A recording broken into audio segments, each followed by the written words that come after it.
최근 기사가 이렇게 하나가 나왔습니다. 교회는 다니는데 명목상 교인 10명 중 4명이라는 이제 기사가 나왔습니다. 내용이 이렇습니다. 목회 데이터 연구사가 최근 공개한 한국교회 명목상 교인 실태 및 신앙의식 설문조사 결과 한국교회 출석의 교인의 39.5%가 명목상 교인의 범주에 속하는 것으로 집계됐다. 이제 그러면서 이제 이 39.5%가 어떤 분들인지에 대해서 이제 이렇게 설명을 하고 있습니다. 자신을 기독교인이 아니라고 여기거나 구원의 확신이 없거나 성경 읽기, 기도 등 예배 외에 활동을 하지 않는 경우 등에 답한 응답자들이 명목상 교인으로 책정됐다. 이렇게 이제 이야기를 하고 있는데요. 기독교인이 아닌데 예배에도 이렇게 오시는 분들이 이제 계시는 것 같습니다. 그죠? 그 다음에 이제 구원의 확신이 없는 분들, 이런 분들은 좀 간혹 있습니다. 그래서 이제 막 구원의 확신을 위해서 일어서라고 하시면 매년마다 일어서시는 분들이 계시는데요. 한 번만 일어서시면 됩니다. 예, 걱정 안 하셔도 됩니다. 그죠? 예. 그 다음에 이제 뭐 예배 등을 자기가 이제 교회에 있는 활동들을 잘 하지 않으면 나는 이제 명목상 교인이 아닌가라는 생각을 하시는 것 같습니다. 어쨌든 이 이제 데이터 자체가 참으로 이제 좀 충격적인 것 아닙니까? 10명 중에서 이제 4명이 그 가운데서 신앙생활에 대해서는 잘 하지 않는 사람이다 라고 이제 이야기를 하고 있는 것이니까요. 제가 이 이제 기사를 보면서 우리 수정빛 교회는 어떤가라는 생각을 해보게 되었습니다. 우리 교회 또한 예외는 아니라고 생각합니다. 여러 군데에서 우리가 하나하나 살펴보고 점검하고는 하고 있지만 그럼에도 불구하고 이 가운데서도 명목상 교인이라고 하는 분들이 계실 거라고 저는 생각을 합니다. 그런데 그것이 이제 중요한 건 아니죠. 왜 이런 현상이 벌어졌는가에 대해서 살펴보는 것이 훨씬 중요합니다. 결과가 중요한 것이 아니라 이것이 어떤 원인 가운데서 이런 현상이 벌어졌는가가 되게 중요한데요. 제가 이제 왜 이런 현상이 벌어졌을까에 대해서 곰곰이 생각해 보는데 그 가운데 이제 딱 제가 들었던 생각은 무엇이냐면 신앙이 무엇인지를 잘 모르기 때문에 이런 현상이 벌어진다라는 생각이 들었습니다. 신앙이 무엇인지를 잘 모르기 때문에. 그러니까 그냥 겉에서 보는 것이 신앙인 줄 알고 이렇게 교회에 오시는 거죠. 그래서 교회당에 나와서 그냥 주일에 있는 예배에 참석하는 것, 그것이 신앙의 전부라고 생각하면서 신앙생활을 하시는 분들이 계시는 것이거든요. 그러니까 이런 부분에 있어서는 뭐 교회가 너무너무나 이제 잘못하고 있는 부분들이 많은 것 같습니다. 이제 그런 부분에 다시 한 번 더 제가 이제 좀 더 짚어본다면 앞에서는 뭐 여러 가지 이야기를 했지만 내가 명목상 교인인지 내가 아니면 정말 진정한 신앙생활을 잘하고 있는 사람인지에 대해서 딱 이 질문에 대해서 답을 할 수 있는지 없는지를 살펴보시면 그 답이 정확하게 나옵니다. 제가 한번 물어보겠습니다. 지금 나는 예수님과 관계를 잘 맺고 있습니까? 예. 여기에 대해서 답을 하실 수 있으면 신앙생활을 잘하고 계신 것이고요. 지금 예수님과 관계를 잘 맺고 계십니까? 라는 이 질문에 대해서 예수님과 관계를 맺는 것이 뭐지? 그 다음에 나는 그런 교제를 예수님은 눈에 안 보이시니까요. 교제를 해본 적은 없는데 그러면 교제를 하는 것이 뭔가 있다는 것인가? 라고 생각이 드시는 분들이 계시다면 이분들은 이제 우리가 이야기하는 어떻게 보면 명목상 교인이라고 할 수가 있는 것이죠. 혹시 이제 후자에 계시는 분들이 있다면 저를 찾아와 주시면 좋겠어요. 그럼 제가 좀 더 이렇게 잘 이렇게 가이드를 해드리도록 하겠습니다. 그게 너무 저한테 오는 게 힘드시면 그 새가족 부스로 다시 한번 좀 가셔가지고 이렇게 새가족 교육을 다시 한번 더 받으시는 것도 괜찮습니다. 어쨌든 정말 중요한 부분은 무엇이냐면 신앙은 이런저런 여기 다른 것이 아니라 신앙은 예수님과 관계를 맺는 것이다. 이것이 가장 큰 핵심이라고 할 수 있습니다. 예수님과 관계를 맺는다는 것은 무엇을 이야기합니까? 그것은 우리의 삶의 모든 부분이 예수님과 관계를 맺음으로 말미암아 변화를 가지게 되는 것, 그것이 바로 신앙생활이다라고 이야기를 할 수 있는 것이죠. 우리가 가지고 있는 생각, 그 다음에 우리가 사용하는 시간, 우리가 사용하는 재정들, 그 다음에 우리가 관계를 맺는 관계에 대한 우선순위들, 그 다음에 삶의 목표에 대한 부분들, 행복이라고 이야기할 때 내가 생각하는 행복이 아니라 그 가운데 예수님과 함께 교제함으로 말미암아 그 가운데서 나오는 행복의 개념들에 대한 부분들 하나하나 우리는 신앙생활을 함으로 말미암아 예수 그리스도를 만나고 예수 그리스도와 함께 교제함으로 말미암아 이제껏 내가 있었던 세상과 살아갔던 그 삶을 갖다가 벗어나서 우리는 다른 생각, 다른 관계, 그 다음에 다른 목표와 다른 행복의 개념을 가지고 살아갈 수밖에 없는 것입니다. 관계를 맺으면 삶이 달라지는 것이죠. 이제 저도 제가 이제 뭐 보면은 어떤 데 영향을 많이 받았을까 이제 생각을 해봤는데요. 제가 이제 분당 우리 교회에서 제가 12년 동안 있었거든요. 엄청 오래 있었지 않습니까? 예. 저는 그렇게 제가 있을 거라고 생각하지 못했는데요. 12년 동안 이제 제가 있다 보니까는 거기에서 이제 제가 누구하고 교제를 많이 했겠습니까? 네.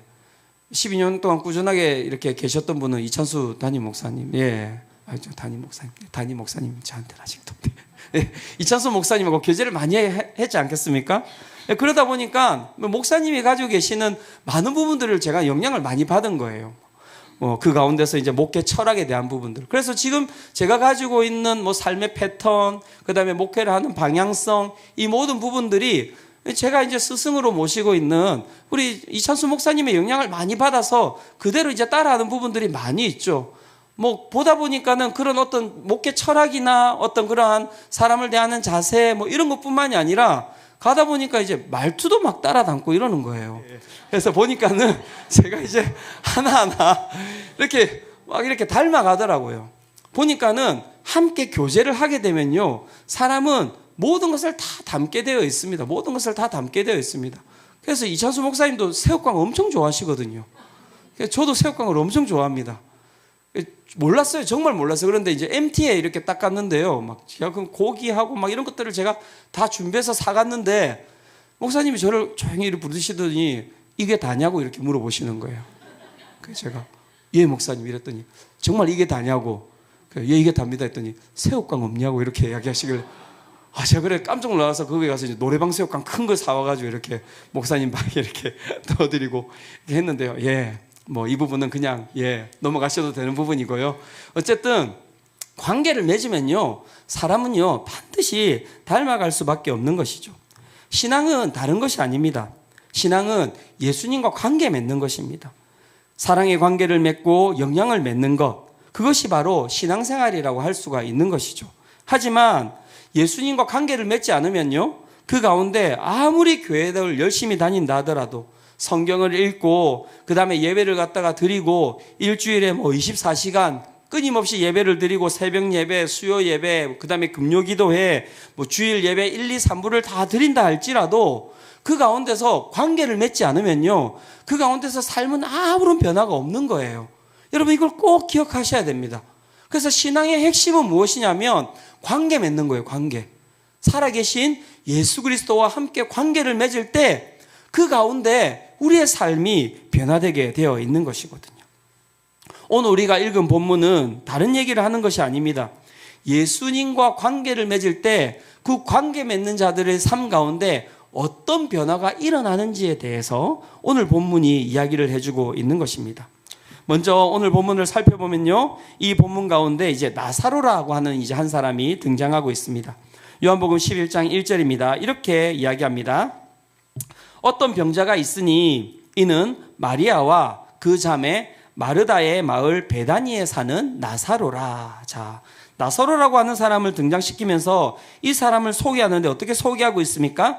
베다니에 사는 나사로다라고 이야기를 하고 있습니다. 이게 이제 되게 이제 이 중복되는 어떤 개념이 이 가운데 존재하고 있습니다. 어떤 개념이냐면요. 이 베다니는 어떤 뜻이냐면 가난한 자의 집이라는 뜻을 가지고 있습니다. 그러니까 이 베다니는 어떤 동네였겠습니까? 가난한 사람들이 많이 사는 동네였겠죠. 이제 마태복음에도 보면요, 이 베다니가 등장하고 있는데 이 마태복음에 등장하는 이 베다니에는 어떤 사람이 살았는가라고 이제 소개하는가 보니까는 나병 환자 시몬이라는 사람이 살았대요. 나병 환자가 다른 사람들하고 함께 살아갈 수 있습니까? 아니죠. 분리돼야 되는 것이거든요. 그러니까 보니까 이 베다니는 어떤 마을이었는가 보니까는 가난한 사람들이 사는 마을, 그 다음에 사람들이 회피하는 병자들이 사는 마을, 이제 이런 동네가 이제 바로 베다니였던 것 같습니다. 그 베다니에 아주 사람들이 기피하고 회피하는 그런 동네 가운데 나사로라고 하는 사람이 있었다라는 것이죠. 근데 이 나사로의 이 이름의 뜻도 이렇습니다. 어떤 뜻을 가지고 있냐면 하나님의 도우심을 받은 자라는 뜻을 가지고 있는 거예요. 하나님의 도우심을 받은 자라고 하는 뜻은 무슨 뜻이겠습니까? 이 사람이 연약한 자라는 거예요. 그러니까 이 사람이 태어났는데 보니까 부모님이 봤을 때 이 사람이 너무 연약하고 부족하고 이 병치레가 많았던 것 같습니다. 그러니까 이 사람의 이름을 무엇이라고 지었겠습니까? 하나님의 도우심을 받아야 되는 자라고 이름을 지었던 것 같습니다. 그러면서 이 나사로가 어떤 사람이라고 또 이야기하고 있습니까? 병자라고 이야기를 하고 있는 것이죠. 즉, 별 볼 일 없는 동네에 사는, 별 볼 일 없는 동네 베다니에 사는 별 볼 일 없는 나사로라고 하는 사람이 있었다라고 성경이 지금 이야기를 하고 있는 것입니다.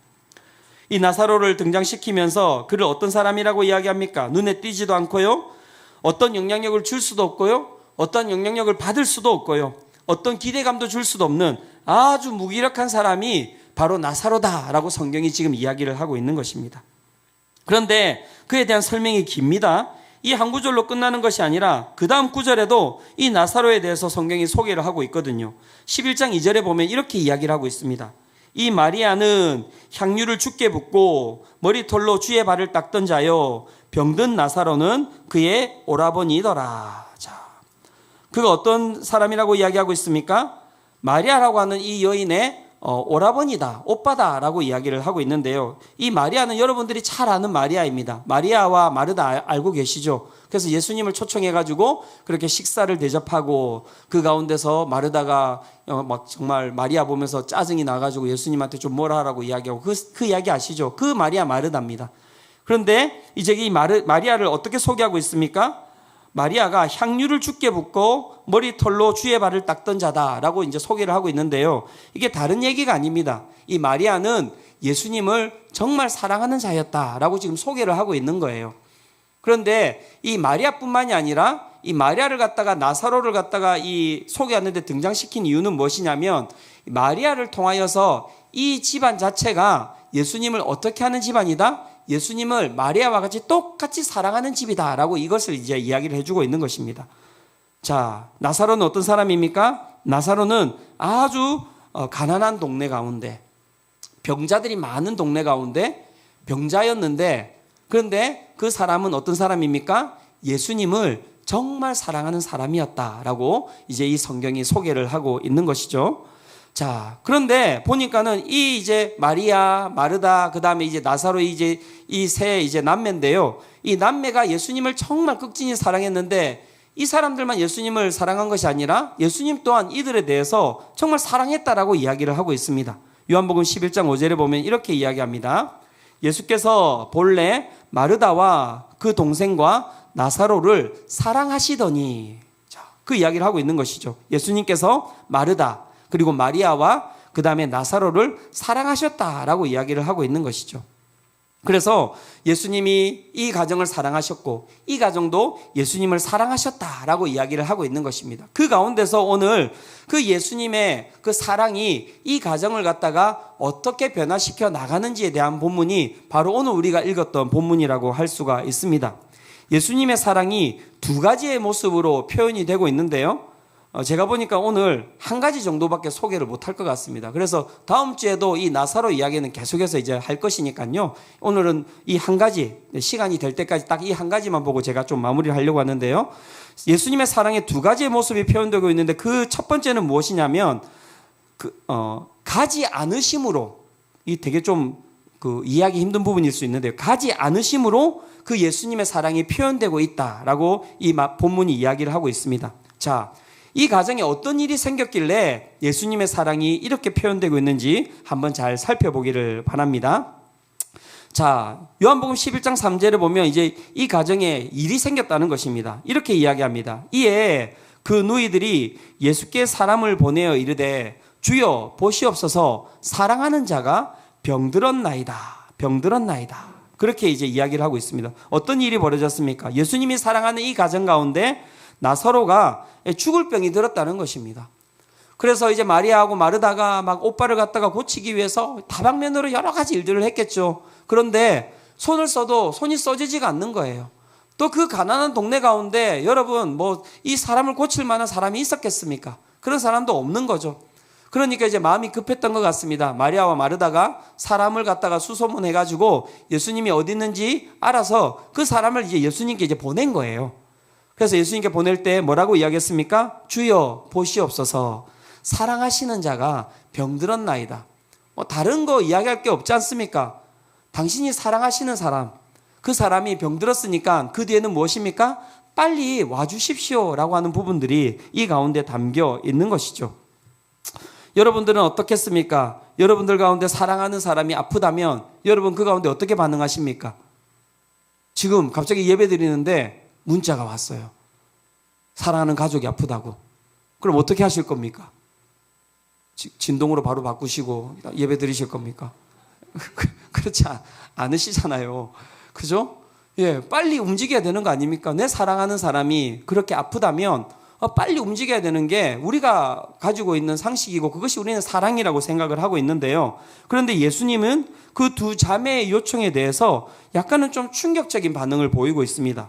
요한복음 11장 6절이 이렇게 이야기합니다. 11장 6절은 같이 한번 읽어보도록 하겠습니다. 자, 시작. 나사로가 병들었다 함을 들으시고 그 계시던 곳에 이틀을 더 유하시고. 네, 빨리 가야 하는 것 아닙니까? 빨리 가야 하는데 사랑한다면 빨리 가서 이 사랑하는 가정의 어려움을, 그 요청을 들어주셔야 하는 것이 맞는 것 아닙니까? 그런데 예수님께서 어떻게 하셨다고 이야기하고 있습니까? 그런데 예수님께서는 나사로가 병들었다 함을 들으시고, 안 들으신 게 아니에요. 들으시고 그 계시던 곳에서 며칠을 더 유하셨다고 이야기합니까? 이틀을 더 유하셨다는 것입니다. 좀 이해가 되지 않죠, 그죠? 왜 예수님께서는 바로 가시지 않고 그곳에서 이틀을 더 계셨던 것일까요? 왜 즉각적으로 가지 않으셨던 것일까요? 그 이유에 대해서 4절이 이렇게 이야기를 하고 있습니다. 요한복음 11장 4절도 같이 한번 읽어보도록, 제가 보니까 이게 앞구절이 좀 생략이 되어 있는 것 같은데요. 제가 한번 읽어보겠습니다. 예수께서 들으시고 이르시되 이 병은 죽을 병이 아니라 하나님의 영광을 위함이요 하나님의 아들이 이로 말미암아 영광을 받게 하려 함이라 하시더라. 자, 예수님께서 그 병이 무엇인지를 들으시고 그 가운데 무엇이라고 하셨냐면 그 병은 죽을 병이 아니다. 첫 번째 정의를 내리시고요. 그 다음에 그 병에 대해서, 그 나사로의 상태에 대해서 뭐라고 이야기하셨냐면 이것은 하나님의 영광을 위한 것이고 하나님의 아들이 이로 말미암아 영광을 받게 하려 함이다 라고 이렇게 이야기를 하셨습니다. 자, 그렇다면 여기에 나오는 하나님의 영광을 위함이고 하나님의 아들이 이로 말미암아 영광을 받게 하려 함이라는 이 뜻은 무엇인지 우리가 한번 살펴볼 필요가 있겠죠. 이게 되게 중요한 뜻입니다. 첫 번째, 하나님의 영광을 위함이다 라고 하는 것은 무슨 뜻이냐면 나를 통하여서 하나님의 이름이 높여지는 것을 이야기하는 겁니다. 나를 통하여서 하나님의 이름이 높임을 받으시는 것, 그것이 바로 하나님의 영광을 위하는 것이다 라고 이야기를 하는 것이고요.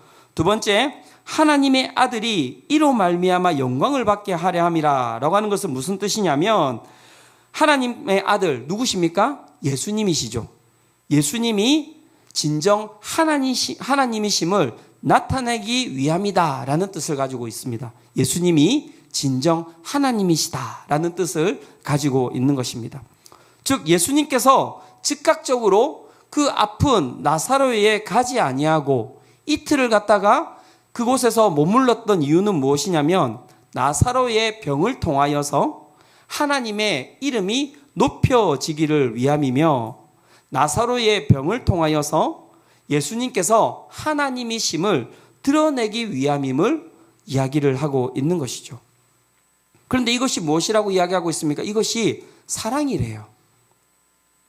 가지 않으심이 사랑이라고 이야기를 하고 있는 거예요. 우리는 가는 것이 사랑이라고 이야기하는데 예수님께서는 가지 않으시고 그 가운데 가지 않음으로 말미암아 그 나사로의 삶이 하나님의 이름을 높이고 예수 그리스도가 하나님이심을 드러내는 삶으로 그렇게 사용되어지는 것이 사랑이다라고 이야기를 하고 있는 것이죠. 이것이 왜 사랑의 표현일까요? 어떻게 보면 우리가 앞에서 이야기 드렸듯이 실제 이제 이 오빠의 죽음 앞에서 이 두 자매가 얼마나 많은 눈물을 흘리고 있겠습니까? 그 고통 가운데 병들어 있는 오빠를 바라보면서 얼마나 고통스러워하고 있었겠습니까? 그런데 어떻게 보면 그 가족의 아픔은 헤아려지지 않는 것 같다라는 생각이 드는 것이죠. 그런데 이거는 이제 다음 주에 이야기 드릴 겁니다. 예수님께서 헤아리시지 않는 게 아니에요. 헤아리시지 않는 것이 아니라 사랑을 표현하는 데는 무엇이 있냐면 우선순위가 있다는 거예요. 우선순위가 있다는 거예요. 우리는 우리의 필요를 갖다가 즉각적으로 채워지는 것을 사랑이라고 생각하죠. 그런데 여러분 잘 살펴보십시오. 여러분들과 여러분들의 자녀의 관계를 살펴보시면 자녀들이 필요를 갖다가 요구한다면 그 필요에 대해서 모든 것을 다 채워주십니까? 그렇지 않죠. 우선순위라는 것이 있습니다. 우선순위라는 것이 있습니다. 견뎌야 될 때가 있고요. 참아야 될 때가 있고요. 그 가운데 버텨야 될 때가 있고요. 내 자녀가 고난을 받아야 될 때가 있고요. 고통을 받아야 될 때가 있고요. 쓰디쓴 눈물을 흘려야 될 때가 있는 것이죠. 그 모든 것을 부모님이 다 눈물 안 흘리게 하려고 하고 쓰디쓴 마음 안 가지게 하려고 하고 고통은 그냥 다 내가 다 가져가려고 하고 그렇게 그냥 자녀를 갖다가 키우면 어떤 일이 벌어지겠습니까? 이상한 일이 벌어지는 것이거든요. 그 가운데. 마찬가지입니다. 예수님도 우리와 함께 교제하시는데요. 우리는 아주 1차원적이에요. 우리는 항상 무엇을 구합니까? 내 삶 가운데 있는 필요만 가지고 맨날 예수님께 나아오는 거예요. 맨날 하나님께 나아오는 거예요. 그래서 어떻게 그 필요만을 끊임없이 달라고 이야기를 하는 것이죠. 그래서 그 필요를 안 채워주면 뭐라고 이야기합니까? 아, 예수님 나 안 믿을 거예요. 아, 내 하나님 안 믿을 거예요. 안 계셔요. 하나님 안 계셔요. 딱 누구하고 똑같습니까? 우리 유아유치부에 있는 아이들하고 똑같지 않습니까? 네. 똑같은 거예요. 똑같은 거예요. 그게 우리의 신앙의 모습이라고 이야기를 하고 있는데요. 예수님께서는 그 사랑에 대해서 안 채워주는 것이 아니라 먼저 채워야 될 것이, 너희들이 먼저 가져야 될 것이, 먼저 누려야 될 것이 있다라고 오늘 본문을 통해서 이야기를 해주고 계시는 것이죠. 무엇을 이야기를 해주고 계시는 것입니까? 우리의 필요를 먼저 채우기보다 우리의 삶 가운데 우리의 삶을 통하여서 하나님의 영광이 먼저 드러나는 것이 우리가 경험해야 될 하나님의 사랑, 예수님의 사랑이다라고 이야기를 하고 있는 것입니다. 다시 이야기 드립니다. 예수님께서 이들의 아픔을 안 헤아리신다는 것 아닙니다. 우선순위의 문제라고 이야기를 드렸습니다. 자, 마태복음 그래서 6장 33절도 이렇게 이야기를 하고 있습니다. 같이 한번 읽어보도록 하겠습니다. 자, 시작. 그런즉 너희는 먼저 그의 나라와 그의 의를 구하라. 그리하면 이 모든 것을 너희에게 더하시리라. 예, 우리 가운데 무엇을 구하라고 하십니까? 무슨 필요를 구하라고 하십니까? 오늘 우리 가운데 먹을 것, 우리 가운데 마실 것, 우리 가운데 입을 것, 내 가운데 있는 고난, 내 가운데 있는 고통, 내 가운데 있는 어려움, 이 지금 내 삶의 앞에 놓여 있는 것들을 갖다가 구하라는 것이 아니라 너희가 먼저 무엇을 구하라고요? 하나님의 나라와 하나님의 의를 구하라는 거예요. 너희가 하나님의 나라와 하나님의 의를 구하면 그 다음 어떻게 된다고 이야기하십니까? 이 모든 것들은 내가 알아서 채워줄 테니 너희들이 먼저 경험해야 될 건 이 세상 것을 구하면서 세상에서 살아가는 것이 아니라 무엇을 이야기하는 것입니까? 세상을 넘어서는 경험이에요. 이거는 세상을 넘어서는 경험. 세상을 넘어서는 경험. 내 한계를 넘어서는 경험. 신앙의 가장 핵심은 무엇이냐면요. 우리의 한계를 넘어서고 우리의 모든 지혜와 우리의 지식과 우리의 모든 것을 넘어서시는 전지전능하시고 영원하신 그 하나님을 경험하는 것. 그래서 우리가 가지고 있는 그 모든 지식을 넘어서서 무한한 지식을 경험하는 것이고요. 우리가 가지고 있는 그 유한한 삶을 넘어서서요. 무한한 하나님의 그 삶을 경험하는 것이고요. 그 가운데서 끊임없는 사랑을 갖다가 받는 것이 바로 우리가 먼저 경험해야 될 것이라고 이야기를 하고 있는 것이죠. 이 신비가 이 신앙 가운데서 사라지면요. 이 교회는 정말 여러분 기복적인 것밖에 안 남습니다. 그러면 세상 종교하고 똑같은 거예요. 무당하고 똑같은 것입니다. 제가 여기서 굿하는 것일 뿐이고요. 그냥 굿하는 사람 앞에 나와가지고 오늘도 비나이다 비나이다, 오늘도 수능 비나이다, 오늘도 뭐 고통 이런 것밖에 안 되는 거예요, 여러분. 그런데 우리 신앙은 그게 아니라는 것입니다. 1차원적인 내 필요를 구하는 것이 아니라 유한한 것을 구하는 것이 아니라 정말 그것보다도 예수님이 얼마나 큰 확신이 있으셨으면 이틀 동안 안 가셨겠냐고요. 그 두 자매를 사랑하시는데 두 자매가 그냥 펑펑 울고 있는데 마음이 안 쓰리겠습니까? 그런데 이틀을 갖다가 그렇게 참으면서 그곳에 안 가신 이유가 무엇이겠습니까? 이 사람들이 경험해야 할 무한하신 하나님의 영광이 있기 때문에 그런 것입니다. 교회가 그 영광을 갖다가 구하지 않으면요. 교회가 그 영광을 경험하지 않으면요. 교회는 아무것도 아니에요. 아무것도 아닙니다. 하나님의 영광을 구하는 것. 우리 가운데 고통이 있고 우리 가운데 고난이 있고 우리 가운데 어려움이 있습니다. 삶의 변화가 없어요. 믿음이 있어도 내 삶 가운데 고통은 끊임없이 다가오고요. 내 가운데 고난은 끊임없이 다가오고요. 내 가운데 있는 어려움은 끊임없이 다가오고요. 내 가운데 아픔은 사라지지가 않아요. 그런데 신기한 것은 무엇이냐면 그 가운데서 하나님과 교제를 하면요, 그 고통이 사라지는 것이 아니라 그 고통을 밟고 일어서는 또 다른 하나님의 영역이 존재한다는 것입니다. 신앙은 그 영역 가운데로 들어가는 거예요. 그 영역 가운데로 들어가는 거예요. 고통을 넘어서는 영역, 고난을 넘어서는 영역, 내 가운데 있는 아픔을 넘어서는 영역, 내 가운데 있는 어려움을 넘어서는 영역. 그래서 사람들이 와서 물어보는 것 아닙니까?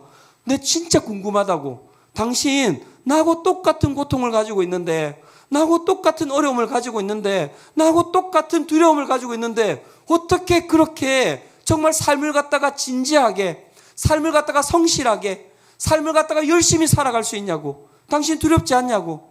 당신 잠이 안 오지 않냐고. 당신 마음이 힘들지 않냐고. 그때 뭐라고 이야기하겠습니까, 우리가? 다른 것 없습니다. 나도 똑같다고. 나도 당신하고 똑같이 내 마음 가운데 두려움이 있고, 내 마음 가운데 고통이 있고, 내 마음 가운데 어려움이 있고, 내 가운데, 내 육체 가운데 아픔이 있는데, 기가 막힌 건, 신기한 건, 내가 교제하는 예수님과 함께 있으면 내가 그것을 넘어서는 은혜를 경험한다. 그게 다른 것이 아니라 우리가 우리의 삶이 하나님의 영광을 위하여서 사용되는 것입니다. 그 삶을 통하여서 하나님의 삶이, 하나님의 이름이, 하나님의 영광이 드러나시는 것입니다. 사랑하는 성도 여러분, 그 삶이 여러분 가운데 있으십니까? 내 고난과 내 고통과 내 어려움을 넘어서는 또 다른 영역이 내 삶 가운데 존재하고 있습니까? 이걸 경험해야 돼요. 이걸 구해야 됩니다. 하나님, 그 나라와 그의 의를 구하라. 그거 교회 열심히 나와가지고 오늘도 나왔지만 교회 봉사자 모집하는데 봉사 열심히 하고, 주일 찬양팀도 봉사하고, 수요 기도회도 봉사하고, 유아 유치부도 하고, 막 청소년부도 하고, 막 5가지 막 다 하고, 그게 하나님의 영역으로 들어가는 게 아니에요, 여러분. 막 주차부도 하고, 이거 아닙니다. 그런다고 또 지원 안 하시면 안 되고요. 그거 아니에요. 그거 아니에요. 내 삶 가운데, 삶이에요, 삶. 내 삶 가운데 인간이 가지고 있는 한계를 넘어서는 또 다른 영역이 존재하는 것. 그것이 바로 신앙입니다. 그것이 바로 신앙입니다. 예수님이 그 연약한 가족, 그 세상이 보기에 아무것도 아니잖아요. 가난한 자들만 있는 곳, 병든 자들만 있는 곳, 그 가운데 희망도 없는 곳, 소망도 없는 그 가정에 무엇을 주시고자 하신다고요? 하나님의 영광을 드러내는 통로로 이 가정을 쓰시겠다라고 이야기를 한 것이라고요. 그래서 여러분, 수많은 왕들이 있었겠지만 그 모든 왕들의 이름은 다 사라졌지만 기가 막히지 않습니까? 여러분, 베다니에 사는 나사로라는 이름을 여러분, 우리가 왜 알아야 됩니까? 이 사람 이름을. 기가 막힌 일인 거예요. 하나님의 영광의 통로로 사용되어지는 이 사람이, 그 이름이 여러분 보십시오. 지금 2000년이 넘도록 이렇게 흘러오고 있는 것, 기가 막힌 일 아닙니까? 우리의 삶이라고 하는 것은 여러분, 그 하나님의 영광을 위하여서 부름을 받은 거예요. 예수님은 우리를 사랑하셔서 그 하나님의 그 영광을 위하여서 우리의 삶이 사용되기 원하시는 것입니다. 그것을 베풀기를 원하시는 것이죠. 오늘 이곳에 있는 우리 모든 성도님들이 그 예수 그리스도의 사랑을 깊이 누리시기를 축원합니다. 다른 게 없어요. 그게 신앙입니다. 저는 오늘도 기도합니다, 여러분. 다른 거 없습니다. 하나님, 그 영역으로 우리 모든 성도들이 들어갈 수 있었으면 좋겠습니다. 이 땅 가운데서 그냥 아웅다웅 그냥 막 먹고 입고 어디 살고, 맞아, 그거 중요한데요. 그게 아니라 그것을 넘어서는 그 신앙의 영역, 그 사랑의 영역을 갖다가 우리가 경험하지 않으면 어떻게 살아갈 것입니까? 어떻게 살아갈 것입니까? 중요한 건 무엇입니까? 내가 다른 것을 내려놓고 기다리면 하나님께서 나를 통하여서 가장 선한 부분으로 하나님 것을 쓰신다는 것입니다. 사랑하는 성도 여러분, 그게 우리가 경험해야 될, 날마다 경험해야 될 은혜인 거예요. 다른 것, 다음 주 이야기 드리겠지만 다른 거 구하지 마십시오. 그거 구하십시오. 하나님, 내가 하나님 나라의 통로가 되게 해주십시오. 내 삶을 통하여서 하나님의 영광이 드러나게 해주시고 내 삶을 통하여서 하나님의 이름이 드러나는 그러한 삶이 되게 하여 주시옵소서. 그렇게 할 때 하나님께서 여러분들의 모든 것을 다 채우실 줄로 믿습니다. 그게 오늘 우리가 함께 기도해야 될 부분입니다. 이 시간 우리 함께 주님께 기도하며 나가기를 원합니다.